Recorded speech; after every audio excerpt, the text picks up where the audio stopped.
All right, so optimization problems. The idea here is now we're going to take those maximum minimums and just put them into word problems. That's really the only change here. So if you remember the first derivative test, that's really going to drive everything in all of this. So remember, you have your number line, you test your derivative, and let's just say it's some value c, critical point, right? And it's increasing and then decreasing, or the derivative is positive and then negative, meaning that our function is increasing and then begins to decrease, making that a maximum. It could also be minimums, and the idea of these are sometimes like, and there's a lot of applications with these, such as maybe a company's designing a cereal box and they want to have the most volume for the least cardboard, but have still some certain particular dimensions as well. Like they don't want to just sell a cube of cereal. They may want to make it, something that's functional on the shelves as well. So there's a lot of little details and stuff, but allow us to optimize and make, find those maximums, find those minimums. So really it's just taking these word problems, trying to create an equation, a function out of it, and then doing a first derivative test on it. That's really the main idea, because that's how we're going to find our maximum and our minimum. So the positive numbers x and a minus x have a sum of a. What is x in the terms of a if the product a, x times a minus x is a maximum? So let's just say p is x times a minus x, p for product, right? So we're going to find the value of x where we have a maximum. So I'm going to go ahead and find the derivative in respect to x. And actually, I don't want to do the product rule. I can avoid it if I distribute. So I'm going to go ahead and distribute. So p is going to be ax minus x squared. So p prime will be a minus 2x. So I want to go ahead and take that a minus 2x, set it equal to 0. Solve for x to get a over 2. That's the only critical point that we have. So there's a good chance that the a over 2 is going to be our answer.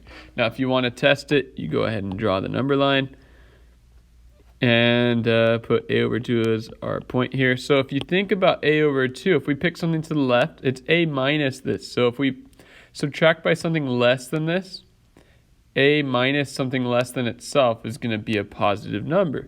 Just like something more than it, a minus something more than itself is going to be a negative number. Something you might have to think about a little bit there. So this is p prime. So our product has a maximum at the value of a over 2.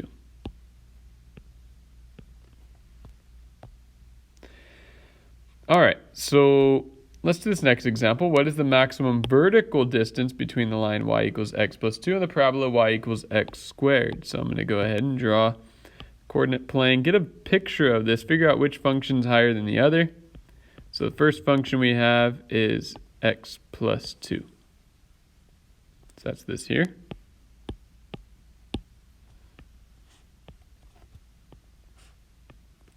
And then we have x squared is a parabola, right? And they're closing us off between -1 and 2. And we want to figure out what's the maximum vertical distance between those two spots. So what we're going to do is, in this situation, you can see the baby blue graph. The x plus 2 is the greater function. So we're going to have the x plus 2 minus, because we want to find that distance, so we're going to subtract, minus x squared. So that's going to be our function, right, that we're going to do. So vertical distance, I'll just call it v equals x plus 2 minus x squared. So v prime is going to be 1 minus 2x. Set it equal to 0 to find the critical point. So x equals 1/2. Draw our number line and do our test. And actually, this is a closed interval. So I'll draw a closed line.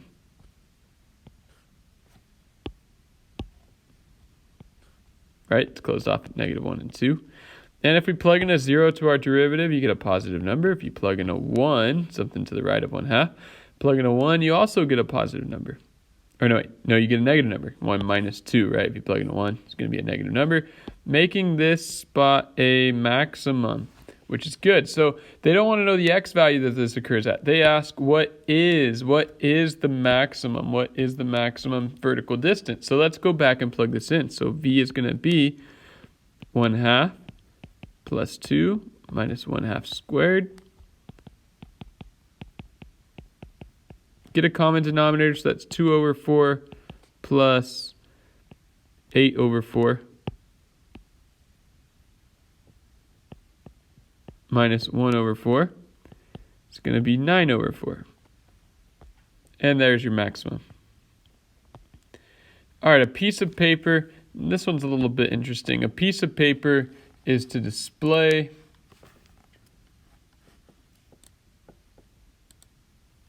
um, 150 square inches of text. And there's going to be margins. It's going to be a 1-inch margin on the sides and the top, and a 2-inch margin at the bottom. So we're going to go ahead and have a 2-inch margin at the bottom. So let me go ahead and draw another rectangle inside of here.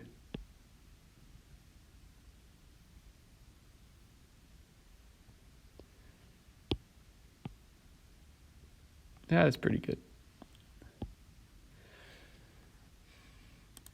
So what you can see is there's a 1-inch margin here, 1-inch margin here, 1-inch margin here, and 2-inch margin there. And so what we're going to do is we're going to go ahead and let x be the width here and y be the length. So what we know is that the area of that printed area is going to be x times y equals 150, right? That inside area is 150. So x times y is 150. In other words, y is 150 over x. So we now have this function y equals 150 over x. So what is the area of the entire paper?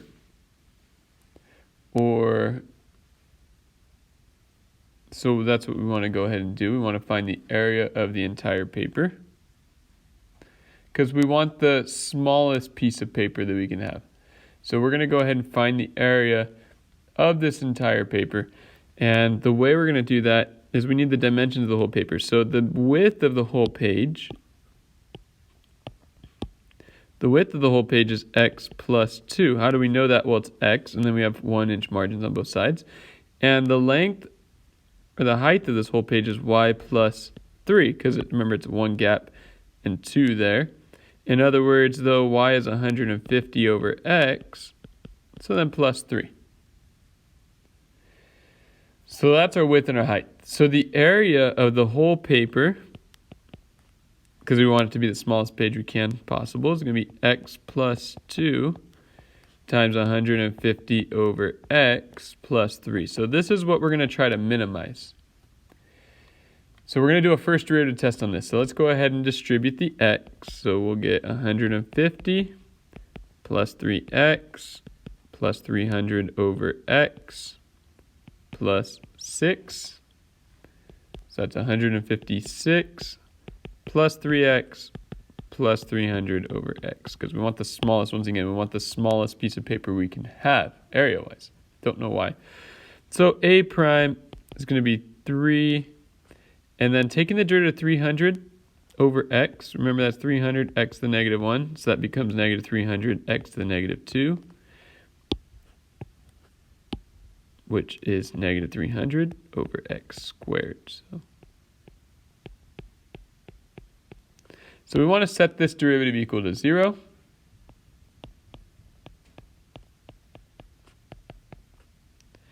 And we're going to multiply everything by x squared to get rid of that in the denominator. And x squared times 0 is just that.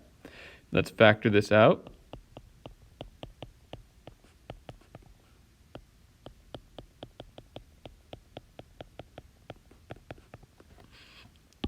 And then that gives us negative 10 and positive 10. Now remember, we're talking about dimensions here, so negative 10 doesn't make sense, so we're going to go with positive 10.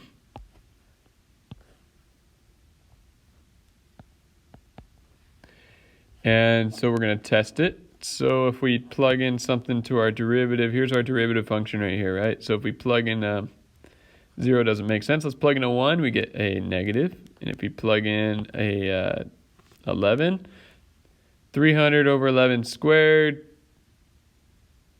Let's plug in 100. That's going to be some really big number, right? So 3 minus, that's going to, 300 divided by, like, if we plug in 100, it's going to be 300 over 100 squared. It's going to be 1, 2, 3, 4. That's going to be 0.3. So 3 minus 0.3 is going to be positive. So you can see that that's going to be a minimum. So that's what x is. So what's the dimensions of the paper? Well, if x is 10, then the width is going to be 10 plus 2. And then you have 150 over 10 plus 3. So 12 by 18 is going to be the answer here. It's a lot of work on that one. I'm going to go ahead and show you how to set up these last two and not work it all the way out. So for this one, we want to find out what x gives the absolute maximum. Absolute maximum what? We'll let r equal the area of the shaded rectangle, which has 2 vertices on the x-axis and 2 vertices on the graph of f is shown. So we're going to try to model this area of the rectangle. So realize the value of x. So let's start with the width. The value of x is only half of the width. So our width is going to be 2 times x, right? Because this is halfway, so we'll double it to get the full thing.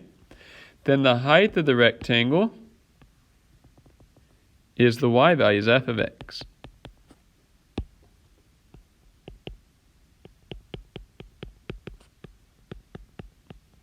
So the area, r of x, is going to be width times height, or base times height. If you want to call this base, that makes more sense. Base times height, or length times width. And that's going to be 2x times 9 minus x squared. So that's going to be 18x minus 2x cubed. So you just do the first derivative test on that and find that value of x that gives the maximum. So pretty simple there. That's the setup though. Hopefully you can see that's how we get the area. The whole doubling of x is probably the harder part of that. This is an interesting one. So the function f is defined by this, so that's going to be a line. If we picture that graph real quick. Sometimes it helps to picture these.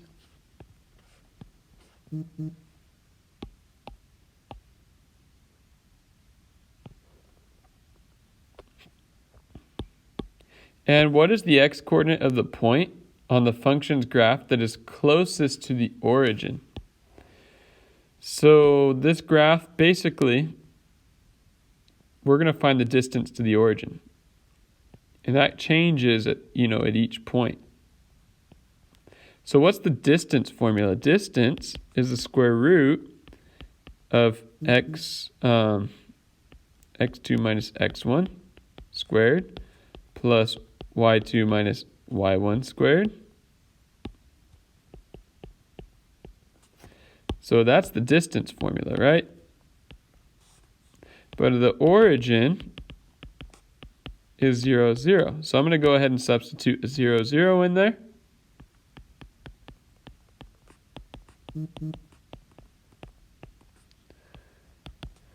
And so our y is going to be the 2x minus 3, right? That's our y value, is this function.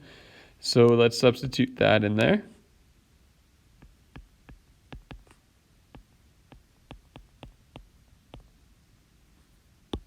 Well, let me just go ahead and show the little details of that, right?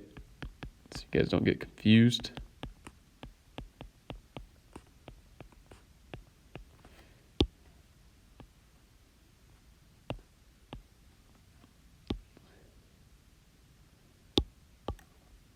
Just so you can see where that came from. The 2x minus 3 is just our y value, right? So that's just the setup.